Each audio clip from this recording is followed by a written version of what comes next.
Welcome to the Avro Heritage Museum podcast.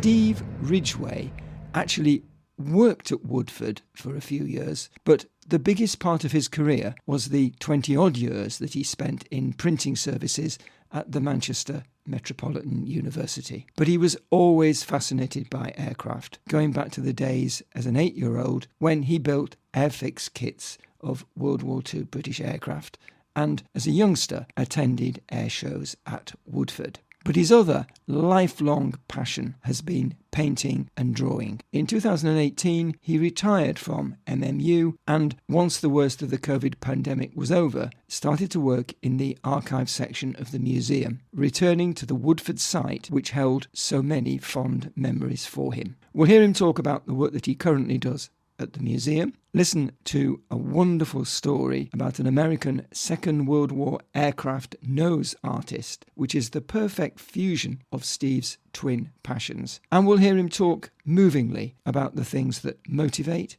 and inspire him. As long as I can remember, I've been interested in watching aircraft and building models of the things, this, that and the other. My background has been in printing. Never been on the engineering side or anything like that. But living in Stockport, the name Woodford was synonymous with aircraft. And you all got to find out about that through the shows and this, that and the other, even if you didn't know where it was or what it was or anything like that. Yeah, you couldn't really escape it, could you? Yeah, but I started building the things, started building your little model aeroplanes when you were about 8 and 9. It's the airfix. Yeah, I had all those. I can remember getting a real slating off my dad because I built a German one. The bloody hell's that? Another bloody German. This was a Fokker DR1. I remember it precisely. You've had that interest in aeroplanes. It's never really gone away. And I've always liked drawing. I can remember being told look at his drawings. This was a primary school one. I enjoyed doing that. I've enjoyed doing artwork as long as I can remember. It was my special subject at school. And it's always sort of been there. And one job leads to another. I worked at Manchester at the Co-op Insurance for 11 years. And I moved to a job up in the Lake District in middle 80s, sometime around 87. And I used to do cartoons of the people I worked with. Like you did. Who's this sound? Oh, look at that. Have you seen what he's done? And then look at us. Oh, like you'll get hammered if he sees that. He says, and eventually they all did see it because when I ended up working in Kendal, I had the boss coming to me, the bloke who owned the firm, wanting the drawings off me so he could have them, so he could show them to people at the golf club. And it just goes on from there. You get used to doing the things. As I say, we all knew where Woodford was, this, that and the other. And you go to the shows there and that. And you carry on doing all these drawings and things. And eventually, if you're going to record this and look for influences and things like that, one person I really do have to mention is a fella from Macclesfield called Bill Geldart. You may have heard of him. No, tell us about him. Local artist, he'll be getting on now, but he used to be an artist for an illustrator, amongst other things, for Cheshire Live, things like that. Okay. But the firm I worked for in Manchester, the Co-op Insurance, used Bill Geldart as a commissioned artist for doing illustrations for your front of your house insurance, your car insurance, things like that. And because my job, to cut a long story short, to cut corners here and there, was to make printing plates and do all the prep work for the printers, to work with them, make negatives off the artwork and make plates off the negs, things like that. I got to know him because I was working with his original drawings. I've got to have a go at this black and white art, this scraper, is it called that, Bill? Scraper board art. I've got to have a pop at that one day. That would have been in like the early to mid 80s. So just explain to us, is this scraper board? It's thick cardboard with a layer of china clay rolled onto it or sprayed on or however you put it. Beautifully smooth. And then with a layer of black Indian ink over the top of it. That will give you a sheet of black board. If you want the sheet of white board, you just don't put the Indian ink on. It's dead smooth. Once you've got your Indian ink on, you etch it with, I use a Stanley knife. Okay. You can get etching blades, things like that. But anyway, that was my preferred medium. I like drawing and things like that. So I worked in printing at the Co-op for 11 years, went up to the lake, and it was while I was up there one day walking past the shops in Lancaster, going past the art shop, let's go and have a bit of that board. Let's buy a bit of that board and let's see how I come on with it, because there's been a bit of a hiatus in your life there, but that's kids and one thing and another getting in the way. Cutting a very long story short again, I've done a couple of drawings like this, and which seems all right. It must take a long time because I was still into art, and we'd done some prints of aircraft up at the printers in Kendal, where I worked up at Frank Peters, and people had copies of them. Do you mind if I take this home? Well, you can take it, but don't sell it or anything like that because you're not supposed to have it. And it just keeps that interest going. And you start, by that time, you're buying fly past magazines and they start looking at adverts in them. I wouldn't mind buying a copy of that. Oh, so-and-so signed this one. Oh, this one's signed by him and him and him. And then the more you come to realise sometimes, oh, well, everyone's got a story to tell. Why don't I start drawing one or two as well? They don't have to be big names. You just do something of somebody you've met who you happen to know socially now. That's how I got started in doing these things, and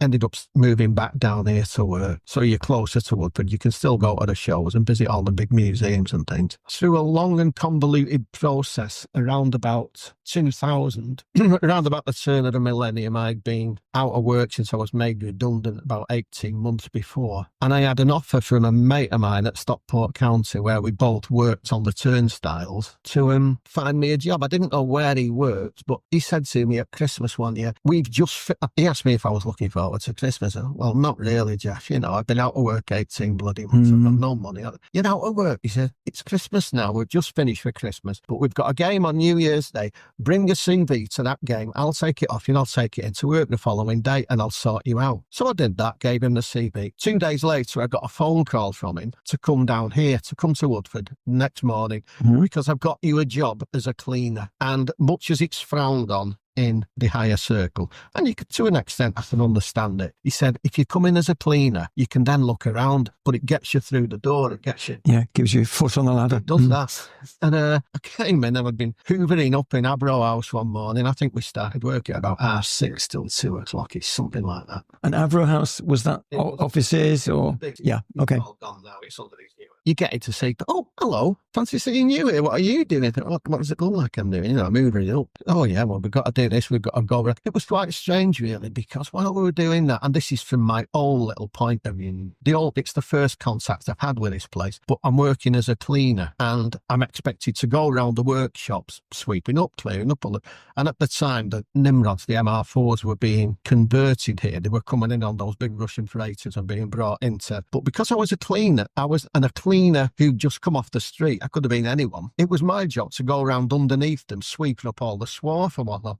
When the fitters are up inside the fuselage, he's drilling holes out to put new pieces of equipment in. I'd been doing that for 3 weeks, and one day I had to do something over at the end of Avro House near the old fire station. Where's this that we've got? Oh, it's near the printing department. Oh, it's down this corridor, and there's a door on the left with a pad on the door, one of these numbered pads. So we did whatever we had to do down this corridor, cleaned it up. And around about the same time, and I say I'd only been there 3 weeks, the woman who was in charge of the cleaners, I think she had the franchise from Mighty for it, a woman called Sheila. That's all I can remember about, but I know I owe her an awful lot, because she took me aside one day at the end of work and she said, made sure we were alone. She said, I know what you're doing, What do you mean? I know what you're doing. I know you've come in to just look around. I know you've got in to just look around and see if you can move on. You're just using us as a stepping stone, which was curious. And she said, I don't really approve of that. I don't like that. I don't like being... She said, but in your case, I would make an exception, because if you stay here in 2 years, she said, you'll be running the clinic. To this day, I'm thankful to her for what she said next. She said, if I can ever do anything for you, please just ask. And I thought, given that she said, I can understand the attitude, and given the attitudes of some of the people I was working with, I could understand it double. And I just happened to say to her that day, well, actually, there is one thing. And she said, what's that? I said, I know there's a printing department here because I've just been past it, but I can't get in because it's on a secure lock. I said, I'd just love to have a look in a print room again. It's 2 years since I've been in one, but I grew up with printing. This was a Thursday, by the way. You'll realise why. She said, right. She said, well, it's finishing time now on Thursday. She said, tomorrow after work, come and see me in the office here. I'll ring up the administrators of the print department and say who you are and can you come in and all that. Well, thanks very much, Shane. See you tomorrow. So I went on. Next day, came in, we got to work, done whatever it was as usual on the Friday. I went to see her on Friday afternoon. She said, oh yeah, I said I'd ring up for you, didn't I? And she was dead friendly, She was, as I say, I'm very, very grateful to her. She could have gone the other way, but she didn't. And she rang up Peter and Jill, the administrators of the print room. I forget where our base was, but it wasn't it was at the other end of the building. Mm-hmm. And she said, whichever one of them she spoke to, she said, I've got a lad here who's working for us as a cleaner, but he's come from the printing trade and he'd just like to have a look around the print room. Is there any chance he could have a look? Send him over. We've got a vacancy in there. We've just offered it to a lad this morning and he's turned us down. And basically it was, send him in on Monday morning. No, she said, send him in now. So I turned up for this impromptu interview in my working clothes. Oh, not dead scruffy, but obviously not your Sunday best. No. Because I've been clearing up and sweeping up and all that. I went over to have a word with him, a little bit of a brief interview. Right, it'll take us a couple of days to sort out your paperwork. Will you be all right working on this much? Because it's digital printing. Don't know anything about digital printing, but I've done a bit of computer courses and things like that. Just finish off in the cleaning this week and give them time to replace you, and then come into printing the following Monday. And that was me back into printing. It had to be that, I think, didn't it? And then you were working. For the first time, I'm working in the industry that I've been interested in for so long. And one or two of my drawings have done the rounds and people know what you're doing, this, that and the other. And that was just before 9/11. That was the same year 9/11 happened. And we all know what happened then because the commercial industry got absolutely huge downturn, wasn't it? They pulled the rug out from under the RJX and there were loads of redundancies. And we were warned actually in the printing department because we were all contractors. We were not full-time staff. Right. We were warned not to go down to the canteen or if you're nipping out to go to the loo, be careful because everyone knows you are contractors, but you're still working here where there's a lot of full-time staff being laid off and it could get a bit nasty if you meet the wrong person. As it was, we were moved up to Chadderton for 6 months. Okay. And after 6 months at Chadderton, they decided to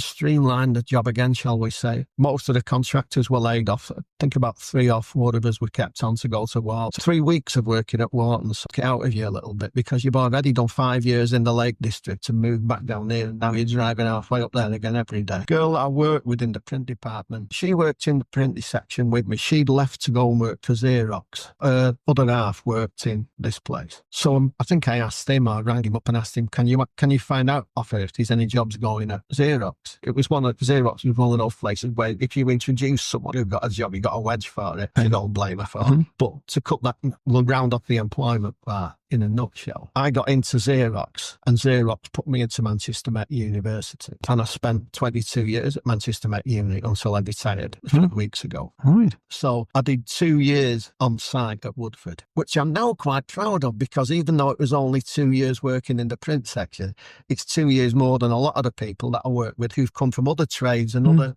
scopes and other fields outside of here. But it's a little bit of I worked here sort of thing. But I still had this interest in doing all my artwork. And while I'd been here, there was a sort of embryonic museum, more of a collection of stuff, which was over by the main gates where it was. I got to know a few people in there. You go in there at lunchtime and have a browse around and have a chit chat. When I went over to MMU, all of that stopped. It obviously did, and I still go to the shows until they finished it. No, that was a bit late for that one. The last one was about 2000. I think 2000 was the last one. Yeah, you knew where the place was. You saw it on the news. You saw the updates about how the place was. Oh, it was getting ready to close down. One of the other little points about the cleaning, though, working here as a cleaner, you had free rein, go anywhere and clean up, sweep up. Once I became a member of staff in the printing section, I no longer had that freedom to go everywhere. You could go to a lot of places, but there were some spots that were off limits. I think the final assembly was one of them, or the top sheds over there.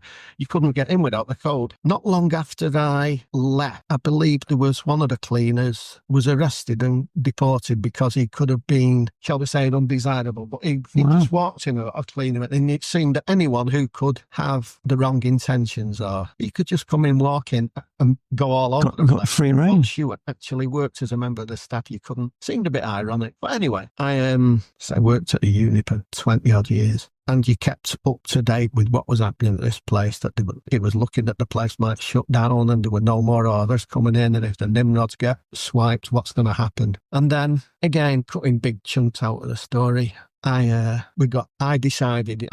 found out in 2018 that although I was planning to retire at 65, 66, I got told I could go now, which was 2018. If I'd wanted to, I could afford to go now, which if you've ever experienced walking on air coming out of an office, that's what it was. That was it.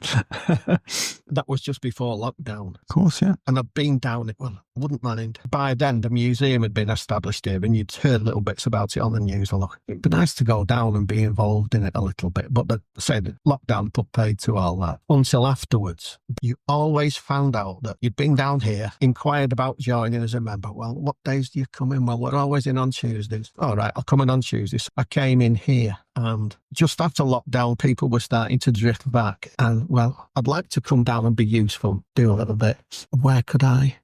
What can you do? So what do you need doing? The usual sort of questions. Mm-hmm. Well, what's your background? Well, it's in printing. It's not in engineering or anything like that. Oh, we'll take you up to the archive, have a word with George and see if there's anything around on that side of it. Went and had a word with George Jenks and one or two of the other blokes who were in the archive. Again, cutting a long story short there. Well, we don't think the chap who worked over there in the corner is going to be coming back because he was getting on before and now he's having trouble with his eyes and driving this, that and the other. Go and have a look at the archiving section over in the corner and see what you make of that. What do you need? Oh, well, we've just got all these drawings in tubes and boxes and things like that. And we could just do a database of what we've got because we're looking at getting accreditation for the museum, this, that and the other. And even if it's not complete, we can say it's being worked on. Yeah, it's in progress. Some kind of, which is what it is.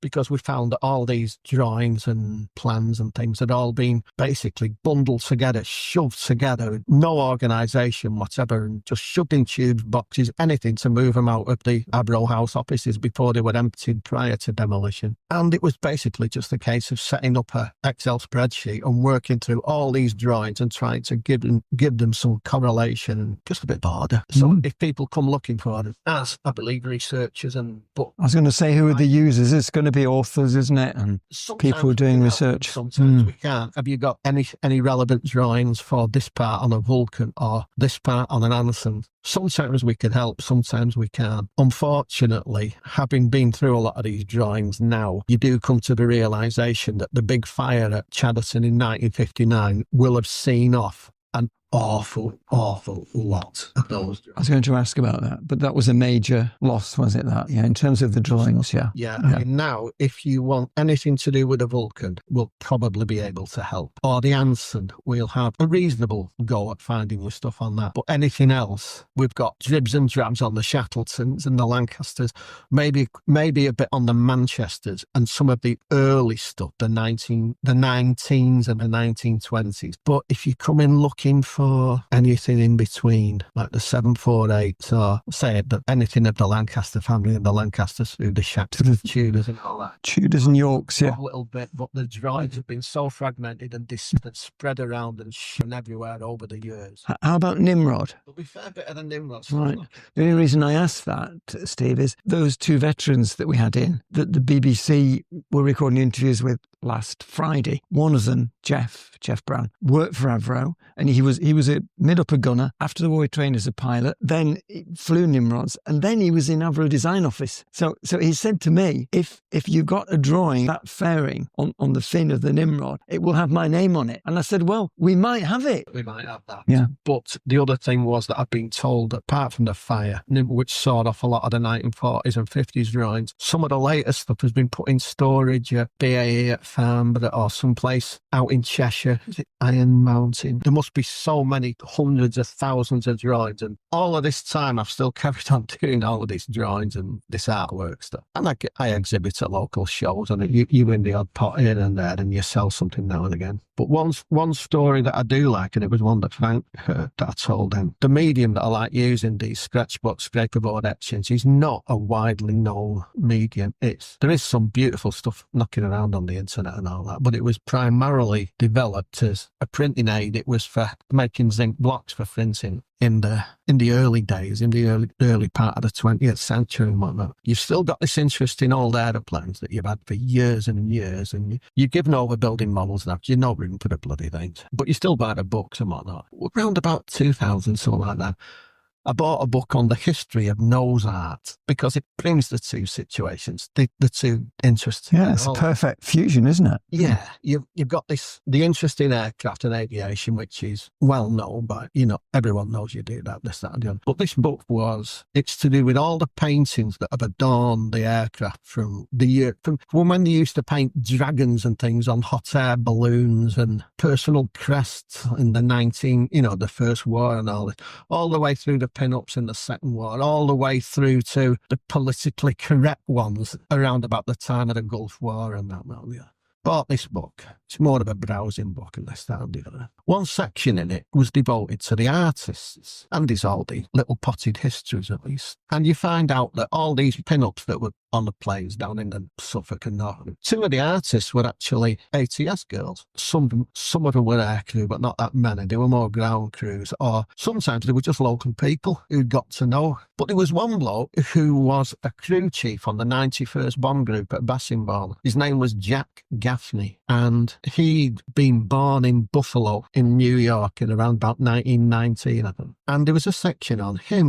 He'd worked in wholesale groceries and this, that, and the other. But he liked doing a bit of painting, pictures, watercolours, this kind of thing. He came over here during the war and he was a crew chief on the 91st. And after the war, he went back to America with all the others. And he went back to groceries and whatever else he liked. A bit of oil, tried a bit of oil painting. But I also like dabbling around with scratchboard, he said. And I thought, because that's what I like doing and not a lot of other people seem to know it. I wonder if he's still around. And I'd love to talk to him, just like you go to Artist Society meetings and you just talk to people. Wonder if he's still about. So I thought, try and find out. This is the early days of the internet. You just, when it's the internet, you can look for things on the internet or the World Wide Web and whatnot. I went looking for the 91st Bomb Group Association, Veterans Association, or whatever they call themselves, because there's bound to be something. There were still quite a few of them around there. And I emailed their secretary, I think it was in somewhere in Arizona, said this was still quite new to me. I said, all of a sudden you're dabbling around with the internet and you're talking to people on the other side of the world. Yeah, pretty amazing then, wasn't it? But I sent a message to this bloke and I told him who I was. And I'm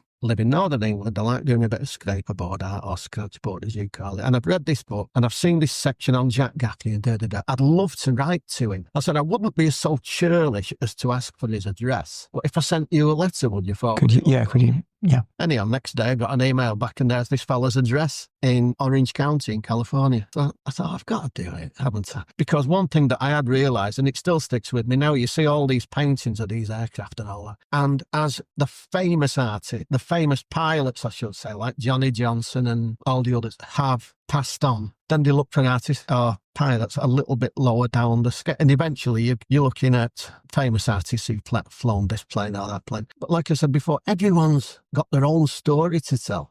So I'd started doing one or two aircraft drawings of this, that, and the other. And I'd done one or two exhibitions at Veterans Associations. But anyhow, I wrote to this Jack Gaffney in California, told him who I was, put one or two samples of work in, or two or three pictures of his aircraft, sent them off to him. Just like two artists talking to one another. And I thought that he's going to be pushing it now. He's going to be in his late 80s. And so if I get a reply back, it's probably going to be off his son or his daughter or someone saying, thanks for writing. My dad appreciated. That's up to now. He's still alive. Anyway, it'd be nice to just exchange pleasantries. Yeah. And in the time it took my letter to get to California and for something to come back, the postie there one morning ringing up the door. He's got this bloody great parcel like that. And when I opened it, there were copies of drawings, copies of pictures, two original pieces of artwork, a potted history, a load of photographs from this Jack, and a lovely covering letter. And at the bottom of the letter it said, thanks so much for writing. And he sent, I feel really proud now, because on the wall at home I've got a little picture of some flowers that are done on this copper etched board, but they're done by this same bloke who used to paint the pictures on the side of the flying fortresses. And it was great to exchange chit-chat and conversation communication with him by email. Now he's got he had because he's no longer with us now, but he had a sports stadium named after him in somewhere outside of Los Angeles. He'd ended up doing the announcing at the high school sports and things like this. What a corking job. I'd love to have met him. But to get back off someone like that how much I appreciate your work in this, it was just it made it all worthwhile. And that's why I still do it. If people, it's lovely to sell a picture. How much did you get for that? How much do you want for this? That doesn't matter. As long as you can give people a bit of a lift. And as I say, he was in California and I'm here. I've never met a bloke. I'd love to meet him, but at the time, early 2000s, I can't afford to do that. I can't afford to take time off and play over there. But what I can do, one Christmas morning, I got his phone number from the international directors and rang him up. And I could imagine his wife's face when she answered the phone. Yeah. Can't do the voice, but hello, who's this? Oh, my name's Steve. I live in Northern England. And that was great. I had a good chat with him. It was the only time I spoke to him. But it's little things like that it's like putting something back. If it gives people any enjoyment or if it gives them a talking point, it's worth doing. It gets you involved. Just because you've not been there to do something with your hands or this, that and the other, you can still put a bit back. You can still interact. You can still have a chat. You can still feel that bit of a bond, and it's great. Steve, that is a fantastic ending, because what it does, it just brings all those strands together, doesn't it? And also it answers a question that if you hadn't talked about that, I would ask everybody really, which is this kind of thing. What drives you on, really? What gives you the motivation? And you've just captured that perfectly with that story at the end. I've got the stuff that I put on Facebook, and I update my website. That'll get updated like once a year, something like that. But I keep thinking one of these days on Facebook, instead of putting my pictures up, I'm going to put Jack's up. Yeah. Be nice, wouldn't it? Yeah. Because this bloke gave he, and it's not just him, but because of the distance and the story involved, everyone like that, every former aircrew or serviceman, I should say, because it's just the people on the ground as well, it's not the ones. Every one of them, you get a response off, makes it worthwhile. It just keeps you going. So I think without saying the word worthwhile again, it's your reason for doing it. And a big thank you goes to Steve for sharing those memories and all those experiences with us. And don't forget to join us for another episode as soon as you can. Bye for now. Make sure you follow us in your podcast app to ensure that you don't miss out on future episodes.